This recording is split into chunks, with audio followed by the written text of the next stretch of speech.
તો જય માતાજીને દ્વારકાધીશ મિત્રો, સ્વાગત છે તમારું મારી ડેલી મિલોની સિરીઝના ડે 13માં। તો ઘણા દિવસ પછી વિડીયો અપલોડ કરું છું કારણ કે મને મજા નથી એટલે તો પછી આજે આવડનું તો આપણે રેણીયા હું કરાવવા એટલે પછી હું ઠેલીને રેણીયાને ને સતલાને બેને હારે લઈ લીધા અને આપણને દેખાઈ ગયું। પછી આપણે વખત બારી કાઢી દુકાને આવ્યા તો દુકાનવાળા ભાઈ કે ભાઈ રેણીયો હમું નહીં થાય, પછી એનાથી નિરાશા લઈને પાછા આવી ગયા।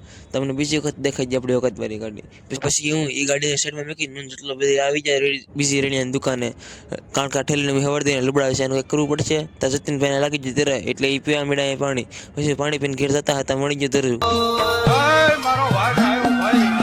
અમીનાથી નીકળતા હતા અમને રસ્તામાં મળી જાય આખી મારી ટોળકી મિત્ર મંડળ। પછી હું એ બધાને હાય હેલો બાય કરીને આપણે નીકળી જાય પાછા બીજી રેણીયાની દુકાન। અમને વાટા મારતા મારતા રાત પડી ગઈ ને પૂગી જાય આપણે રેણીયાની દુકાને। રેણીયાનો આપણો જો પૂરજા ખોલી નાખીને સર્જરી થવા મળી, રેણીયાની સર્જરી સક્સેસફુલ ને રેણીયા આપણું થઈ ગયું હમું ને આવી જાય પાછા ઘરે। કેરાને ખબર પડી તા કે બીજું રેણીયું હતું ને ખોટ ગયો એટલે આપણે લાવવાનું છે બીજું રેણીયું લઈને દુકાને પાછું રિપેર કરવા। માતાજી સુખી રાખે યાર, આ ઘા સહન નથી થતા હવે। અને જ્યાં સુધી હું બીજું રેણીયું રિપેર કરવા જાઉં છું ત્યાં સુધી તમે ડેલી મિનિટ જોવા માટે લાઈક શેર અને ફોલો કરજો। બાય, બાકી મળીએ નવા બ્લોગમાં।